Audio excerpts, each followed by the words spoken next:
Hi, my name's Isabel Hart, 24 years old, and I have just completed my bachelor's degree in finance at UC Berkeley after 4 grueling years of studying and working part-time to the point of exhaustion. I have a twin sister named Gabrielle Gabby Hart. Though we're the same age and grew up under the same roof, we're nearly opposite in every way. Gabby is outgoing, obsessed with fashion and parties, while I am calm, introverted, and spend most of my time buried in books and academic projects. But the biggest difference between us has never been about our interests, it has always been in the way our parents treat us. That morning, I was sitting in the library, finishing up the last bit of paperwork before graduation, when I opened an email from the university's finance office. The subject line hit me in the face. Outstanding balance. Final semester, $38,000. I read the number over and over, hoping it was just a system error. My heartbeat quickened as I called my parents to ask about it.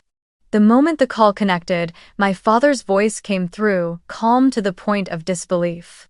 "Oh, that money. We used it to buy a new Tesla Model Y for Gabby.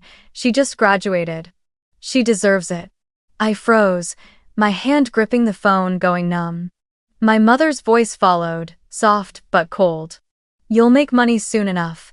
Gabby needs a strong start."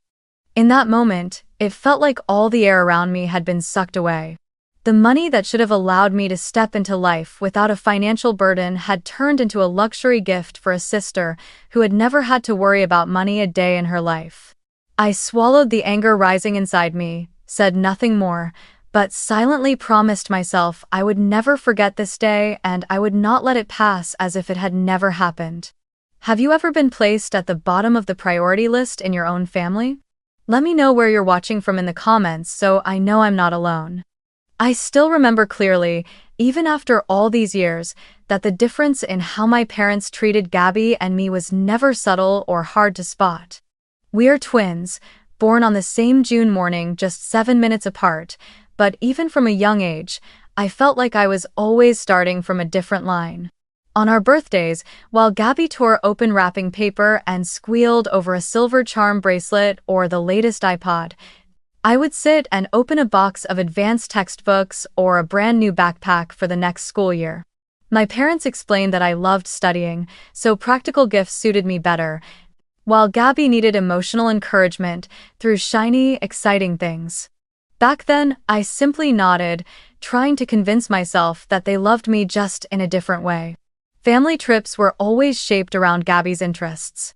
Every summer, our parents would ask where we wanted to go, but my suggestions, places like the history museums in San Diego or a tour of a wildlife preserve in Oregon, were quickly brushed aside. Instead, the final plan was always Disneyland, Universal Studios, or shopping districts in Hollywood, where Gabby could spend hours taking pictures, filming videos, and shopping. I went along with a smile, but the feeling that I was just tagging along, never truly getting a choice, sank deeper each year. Once, I asked why we couldn't split the trip so each of us could have a destination, and my mother simply laughed. "You love studying, those things aren't as important as the family's happiness." That family she spoke of had never really included me. I grew up hearing the phrase, "Isabel can take care of herself," like it was a double-edged sword. It sounded like a compliment, but in reality, it was an excuse for my parents to ignore my needs and wants without guilt. When Gabby needed money for costumes during high school performances, my parents would find a way, no matter what. But when I needed to purchase advanced math software, they told me to apply for scholarships or work extra hours to cover the cost. I became used to fending for myself, finding my own path, and not being asked whether I wanted help. Meanwhile, Gabby was so protected, she rarely had to solve her own problems. My parents often said, "She's more fragile, she needs more investment." I never knew whether that investment meant love, money, or absolute priority. I only knew that all of it flowed toward Gabby, while I stood on the sidelines, quietly learning how to stand on my own without a hand to catch me. After that phone call with my dad, it took me several days to calm down. The feeling of being left out had been a constant through my childhood and college years. But the fact that they had taken the exact money meant for my final semester's tuition and turned it into a brand new Tesla for Gabby was still a blow too heavy to process. I knew that waiting for them to change their minds or return the money would be like waiting for rain in the desert. If I wanted to graduate on time, there was only one path forward. I had to take care of it myself. I started combing through every bit of savings I had scraped together from previous part-time jobs, selling used books, tutoring math, waiting tables at the cafe near campus. But even combined, it was a tiny figure compared to $38,000. I had no choice but to find a job immediately, one that could earn money faster than odd shifts here and there. And as if fate wanted to throw me a lifeline, that very week, I received an email from one of my professors recommending me for a part-time junior financial analyst position at an investment firm in Oakland.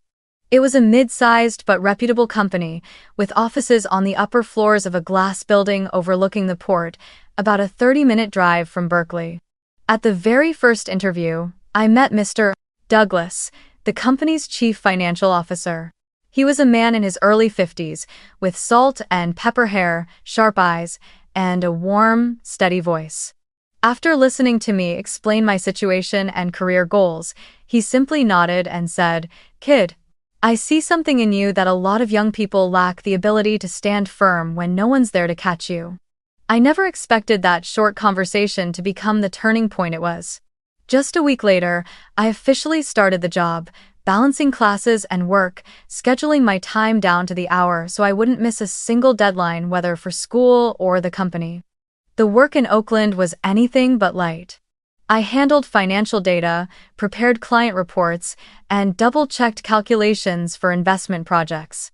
But in return, I learned countless practical skills, from reading complex financial statements to presenting analysis results in front of an entire conference room. Mr. Douglas became more than just a boss. He was a mentor. He often stopped by my desk at the end of the day, asking a simple question, "What did you learn today?" and waited for a real answer, not a throwaway response. Once, when he saw me staying late to finish a financial model, he just stood there for a moment before smiling. "You're not just doing a good job at this, Isabel. You're building yourself." That sentence stayed with me through my final semester, fueling me not to give up even when exhaustion hit hard. In the final weeks before graduation, I was juggling the last of my tuition payments while preparing for my capstone presentation at school. Some days, I would leave the office at 6 p.m., drive back to Berkeley through heavy traffic, eating a quick sandwich in the car while mentally reviewing my slides. Every time I glanced in the rearview mirror, I saw dark circles under my eyes, but they seemed brighter somehow. Brighter because I knew I was saving myself, no longer waiting for anyone else to do it. Then the email from the graduation committee arrived. They announced that the ceremony would be held at the Greek Theater, a massive open-air venue in the heart of Berkeley with a capacity of over 8,000. I had sat there once before, in the middle of a summer concert crowd, and dreamed of one day walking across that stage in a graduation gown. Now, that dream was about to come true. Excited, I sent a message to the family group chat, sharing the time, the location, and even how much the moment meant to me. But only a few hours later, my mother replied briefly, "Not sure we can make it. We have to fly down to Los Angeles for Gabby's Tesla delivery party." The cold message, punctuated with a smiling emoji, left me staring at my phone in silence. In my head, I could hear Gabby's giggles whenever she was given priority, and I could feel all those times I told myself I was strong enough not to need anyone beside me. I typed slowly. "I understand." Just 4 words, no exclamation mark, no question. I didn't want to plead or show disappointment. I had known for a long time that, in my parents' hierarchy of priorities, I had never been at the top. But this time was different. I wasn't going to quietly endure it. I felt a silence taking shape, a distance growing, and I knew I would let it stay that way. In the days leading up to graduation, I bought my own cap and gown and ordered a bouquet of white roses, my favorite to present to myself that day. I told no one in my family about any of this. Instead, I shared it with colleagues and a few close friends at school, people who truly cared and would be there to cheer for me. Mr. Douglas said he would come, along with several company executives. He told me, family isn't always blood. Sometimes, it's the people who choose to stand by you when you need them. Every night, as I stood on the balcony of my small apartment near campus, looking down at the quiet street, I pictured myself walking across the stage at the Greek theater not to prove anything to my parents, but to affirm to myself that I had made it. Without their money, without their congratulations or their presence, I had still reached the finish line. And for the first time, I began to think that maybe this was the most valuable graduation gift I could ever give myself: complete independence, free from the need for validation from those who had never truly believed in me. On the morning of graduation, I woke earlier than usual, the Berkeley sky still wrapped in a thin veil of mist. In my small room, the black gown and square cap had been hanging neatly from the night before, as if waiting for the moment to be worn. I spent a few minutes just looking at them, feeling the weight of the journey that had brought me here: the sleepless nights working on reports, the rush-hour drives from Oakland back to campus, the savings drained to the last cent, and the quiet tears shed over the fact that my parents would not be there. I put on the gown, fastening the buttons carefully, placed the cap on my head, and adjusted the golden tassel.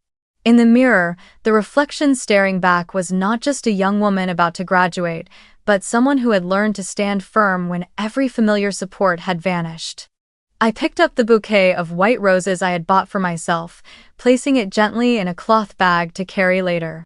The Greek theater came into view as I stepped out of the car: a grand outdoor amphitheater, with rows of curved stone seating facing the main stage, framed by lush green trees and a clear blue sky. From a distance, I could already hear the music of the student orchestra mingling with the lively chatter of thousands of people. I joined the long line of graduates, everyone in their gowns, faces lit with anticipation. The atmosphere was both formal and electric, but somewhere deep inside, there was still an emptiness I couldn't quite name. When the ceremony began, the MC introduced each department, each group of graduates, before announcing the names one by one.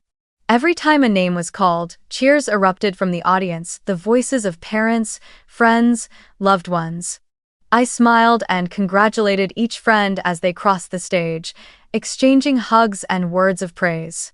But when I heard the MC begin to announce the finance department, my heartbeat quickened.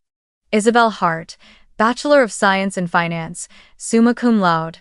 The MC's voice echoed across the amphitheater. Applause and cheers rang out, but I recognized them as coming from my close friends and colleagues: Mr. Douglas, Karen from the analysis department, and a few classmates. The sound was warm, but in that moment, I couldn't stop my eyes from drifting toward the audience section where I had once pictured my parents sitting. Those seats were empty.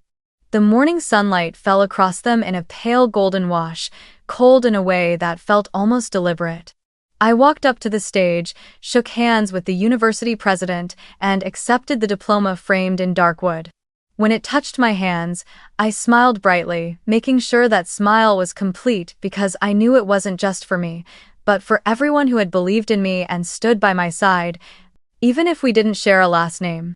On my way down, I heard Mr. Douglas's voice ring out, "Good job, Isabel," followed by the cheerful whistle of my friends.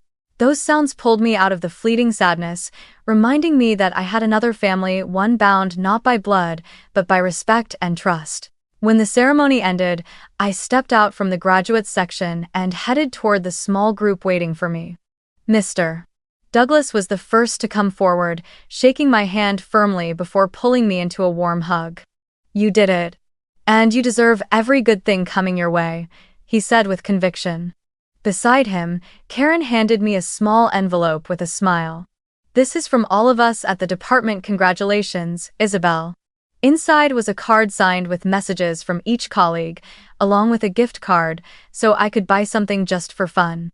We stood chatting for a while, taking photos under the sun. In each frame, I noticed that my smile was no longer forced the way it had been that morning. Maybe it was because I had stopped waiting for the presence of those who had never valued mine. In that moment, I no longer felt like I was missing anyone. I had people who had chosen to be here for me, and that meant far more than those meaningless empty seats ever could. I knew this graduation day, even without my parents' support, would be a milestone I'd never forget. Not because it was perfect, but because it marked the moment I finally cut the thread of expectation for their approval. Leaving the Greek theater, I clutched my diploma tightly, feeling a mix of relief and determination. I had walked a long road no one believed I could finish, and now the next path would be entirely mine to choose. After the ceremony, while I was still talking and taking pictures with colleagues in front of the Greek theater gates, Karen leaned in and whispered, "Don't head home just yet. We booked a table at an Italian restaurant by Lake Merritt to celebrate you." I was caught off guard for a moment, then laughed and agreed. Lake Merritt was less than a 5-minute drive from campus, and I had strolled there on crisp autumn afternoons before where the water shimmered under the sun and tall palms cast shadows across the red brick walkways. But today, the lake seemed dressed in something different, livelier and more luminous, reflecting the swell of emotions rising inside me. Trattoria del Porto sat right on the edge of the lake, its large glass windows opening to an unobstructed view of the water.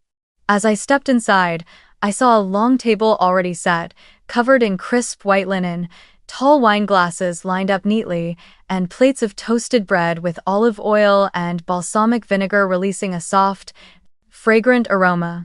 My classmates and colleagues were already there, the sound of laughter and clinking silverware mingling with the warm, rich tones of Italian music playing softly in the background.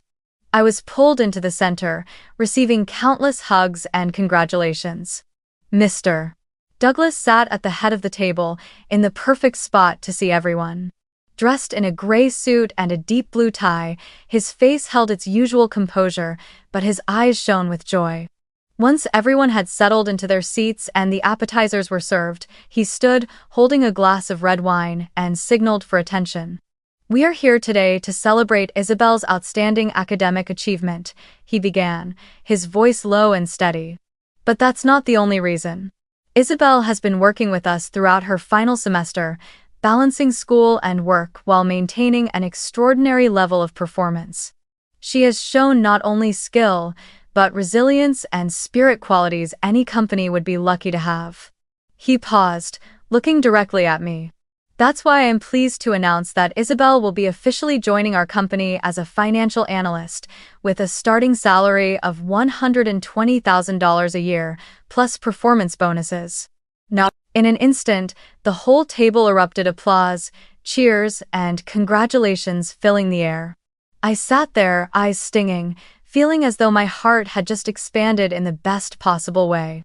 It wasn't about the salary figure, though it was impressive, but about the fact that, for the first time, I was being recognized publicly without comparison to anyone else, without the backhanded, "she can take care of herself" label that had always been used to excuse leaving me behind. I stood, raising my glass in return. "Thank you, everyone. Thank you, Mr. Douglas, for believing in me when no one else did. I never imagined this part-time job would become such a turning point. What makes me happiest today isn't the diploma or the salary number, but knowing I'm in a place where my value is seen and respected." Douglas smiled and clinked his glass with mine. "The whole company is excited to work with you, Isabel. And I'm certain this is only the beginning." His words echoed in my mind, each one driving another nail into the certainty that I was on the right path. Dinner continued with seafood pasta, wood-fired pizza, and lively conversation. Laughter rang out in the warm space, blending with the golden light reflecting off the lake outside the glass windows. Looking around the table, I saw faces not tied to me by blood, yet offering the care and respect I had once wished for from my own family. And in that moment, I understood that sometimes, family is truly made of the people who choose to stand by you when you have nothing to offer but your genuine self. When the dinner at Lake Merritt ended, I drove back to my small apartment near campus. Along the way, the city lights slid past my car windows, stretching into long streaks of color.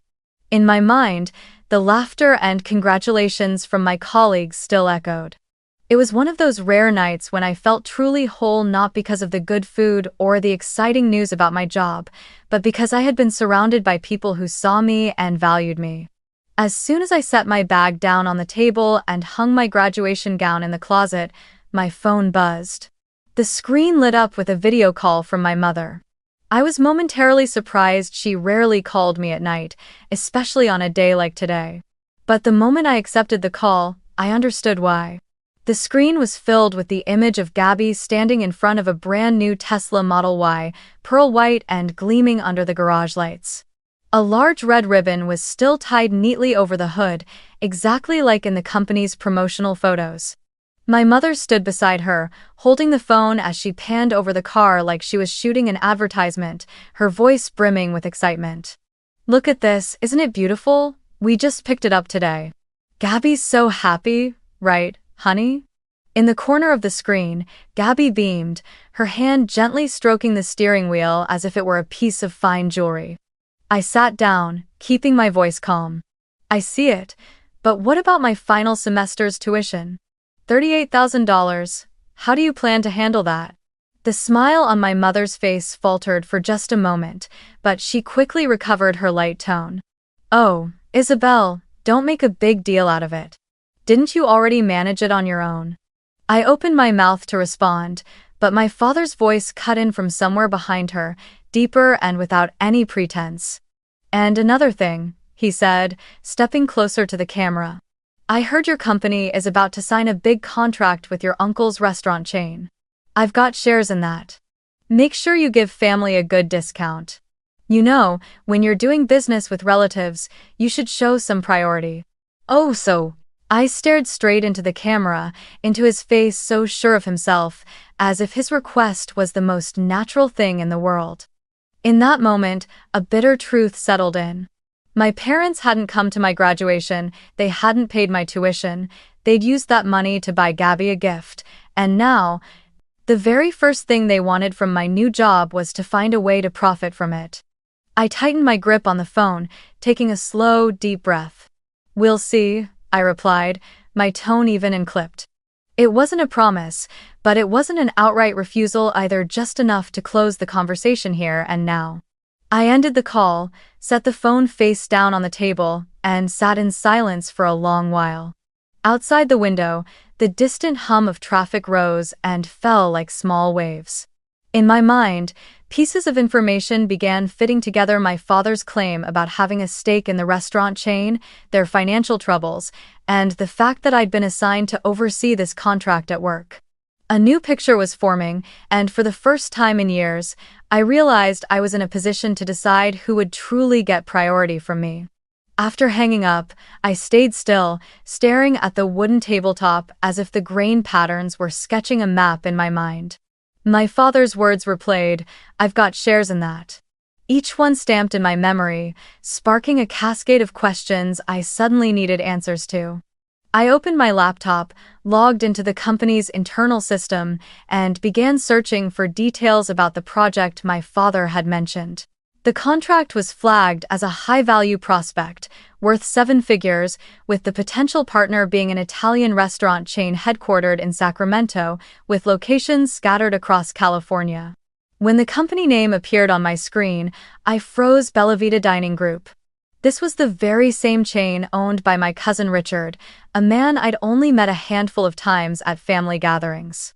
I pulled up the financial analysis reports prepared by our research team.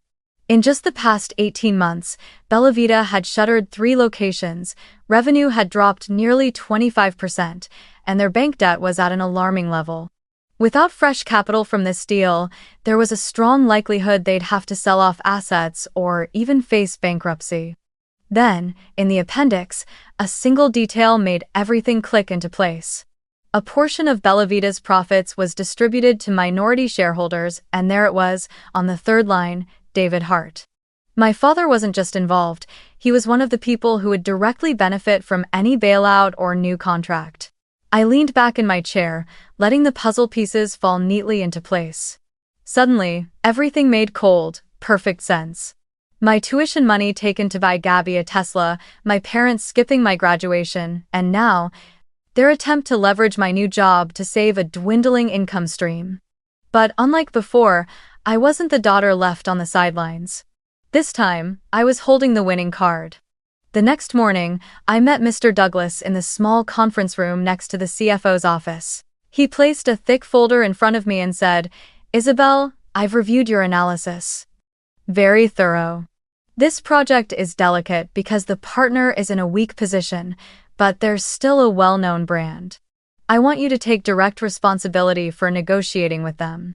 You have full authority over the terms and pricing, as long as you ensure maximum benefit for the company. I nodded, keeping my tone steady. I understand. But inside, something unfamiliar stirred, not exactly excitement, not simply the weight of the task. It was the crystal-clear awareness that the balance of power had shifted. In this game, I was no longer the piece being moved at someone else's will. I was holding my own hand now, and they, the ones who once dismissed my place, were the ones who should be nervous about my next move. That evening, sitting alone on my balcony, watching the city lights scattered like stars on the ground, I thought about my father's words. Priority for family. For the first time in my life, I realized I had the absolute right to redefine family in this story, and this time, priority would not come from blood ties, but from the respect and fairness I chose to give. On the day of the contract signing, the company's headquarters was lit from the lobby to the grand hall. Life-sized posters stood at the entrance, showcasing the new partnership with Bella Vita Dining Group alongside images of elegantly plated Italian dishes. Inside, rows of chairs were neatly arranged, and a massive LED screen behind the stage displayed the two companies' logos on a continuous loop. I arrived over an hour early to review every document and clause one last time, not because I feared making a mistake, but because I wanted to ensure emotion wouldn't derail my judgment. As guests began taking their seats, I spotted my parents immediately in the front row, seated beside Uncle Richard. My father wore a charcoal suit with a deep red tie, his posture composed but his eyes glinting with something I recognized all too well: expectation. My mother exchanged polite smiles with a few people nearby, looking perfectly at ease in the setting. Uncle Richard, sharply dressed, couldn't hide the tension in his demeanor. He needed this contract like he needed air. When the welcoming music played, CFO Douglas stepped onto the stage. He wore a dark gray suit and a deep blue tie, his presence radiating confidence and authority. After a few opening remarks about the company and the significance of today's deal, his tone shifted unexpectedly. But before we proceed with the signing, I'd like to introduce someone who played a pivotal role in negotiating this agreement and ensuring that every term benefits both parties. Someone I've been proud to work alongside from her time as a part-time intern to becoming a full-time employee, and today, I will read the offer letter we sent her. The entire hall fell silent for a few seconds. Douglas unfolded the papers in his hand and read each word clearly from the offer letter. Financial analyst position, starting salary of $120,000 a year plus bonuses, along with praise for her outstanding academic record and work that exceeded expectations. Please welcome, Isabel Hart. Applause filled the room. I walked up to the stage, each step heavy but certain. Standing in the center of the lights, I scanned the audience and met my parents' eyes. My father gave a slight nod, a silent reminder of the task he had laid out in our call the night before. My mother smiled, while Uncle Richard leaned forward, clearly waiting for me to say exactly what they wanted to hear. I smiled back, unhurried. Holding the microphone, I spoke slowly, letting each word carry its full weight. I've reviewed this contract thoroughly. I understand the circumstances and the value on both sides, and I've decided there will be no family discount. The price will follow standard market rates. The moment the words left my mouth, it was as if all sound had been sucked from the room. My father's eyes darkened, my mother's brow furrowed, and Uncle Richard drew in a sharp breath like someone had just punched him in the gut. But from the rows behind them, applause began, at first from a few, then spreading through the entire hall. It was the applause of colleagues, clients, and other guests who understood I had just placed the company's interests and professional principles above any personal relationship. I kept my smile, handed the microphone back to Douglas, and stepped aside, knowing I had just delivered a message more powerful than any justification. The days when they could treat me as a pawn to be moved at will were over, and the decision now rested firmly in my hands. The moment I finished speaking, silence gripped the front row. My father reacted first, leaning toward my mother and murmuring something before looking up, his voice low but loud enough for nearby guests to hear. "Isabel, you're letting emotion get in the way of business. Family is family, you can't just—" Uncle Richard quickly cut in, forcing a strained smile. "Listen, I know you're being professional, but this is a chance to help each other. A small discount wouldn't hurt anyone." My mother's brows drew tighter, her eyes holding a trace of reproach. "Do you really want to make things difficult for the whole family, right here in front of everyone?" I took the microphone back from Douglas, stepped forward, and looked directly at all three of them. My voice wasn't loud, but it was steady, clear, and final. Priority should only be given to relationships built on respect and fairness. Blood ties are not a free pass to privilege. I paused, letting the words drop like heavy stones, ones no one could pick up and twist to mean something else. In the audience, a few people nodded in approval while others murmured to each other. My father tilted his head slightly, trying to mask his discomfort. My mother turned her face away, and Uncle Richard exhaled, his shoulders sinking. They knew exactly where they stood now without the authority to command or pressure me as they once had. Douglas stepped forward, shook my hand once more, and then invited Bellavita's representative to sign. Though there was a flicker of hesitation, they bowed their head in agreement. In truth, they didn't have many options. Their finances were already on the brink, and this contract was the only lifeline left. The full market rate was written clearly in the signed document, without a single family discount clause added. Once all the signatures were in place, I handed the contract over to the legal department and stepped down from the stage. Applause rose again, this time louder, fuller, and entirely unified. It wasn't just celebration for a successful deal, it was recognition of my decision to hold firm to my principles. I felt every step I took, light but solid, as if the floor of that grand hall had turned into a new road. I had just stepped onto a road with no space for outdated obligations, where I set and defended my own boundaries. As I left the stage, I didn't look back at the front row. Not out of anger or bitterness, but because I knew that from now on, my eyes would stay forward toward the people who truly respected me, and toward a future where I could walk without bowing to unreasonable demands, even if they came from the very people who had brought me into this world. 1 year after that signing day, my life had changed in ways I had once only dared to imagine in the quiet hours of the night. I had been promoted to senior financial analyst, taking on larger, more complex projects and occasionally leading teams of new hires. The work was demanding, but it gave me complete independence financially and emotionally. With the savings I had built, I bought my own condo in Oakland, a place with a balcony facing the bay, where in the mornings I could watch mist drift across the water, and at night, see the city lights spill across the horizon like a ribbon of stars. I kept only minimal contact with my family. We exchanged a few messages each year, mostly for birthdays or Thanksgiving. There were no more heated arguments, but there was also no false sense of closeness. I set clear boundaries. No discussions about my work, no lending money, and no participation in vague family projects with unclear benefits.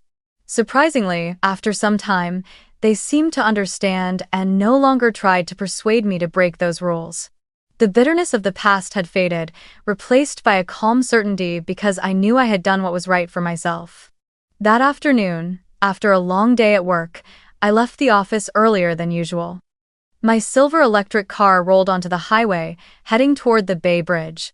The sky was shifting into the orange gold of sunset, the last rays of light scattering across the water like sheets of gold leaf. I lowered the window, letting the cool breeze rush in, carrying the salt of the sea and the lingering warmth of the sun. Soft jazz played from the speakers, blending with the quiet hum of the motor.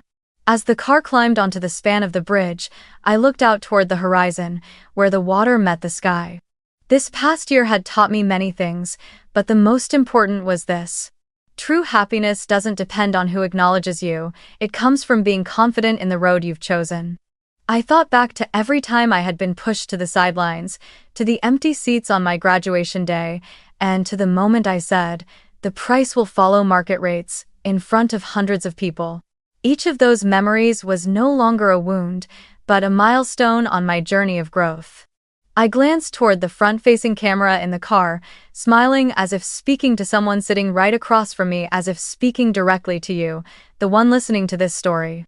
If you've ever been pushed to the bottom of the priority list in your own family, remember this. Your worth isn't defined by the gifts they give you, but by the life you build for yourself.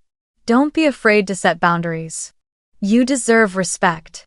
The car glided smoothly across the bridge, wind in my hair, the last light of the day warm against my skin. I knew I still had a long road ahead, but the difference now was that the wheel was firmly in my hands and I would never let it go again.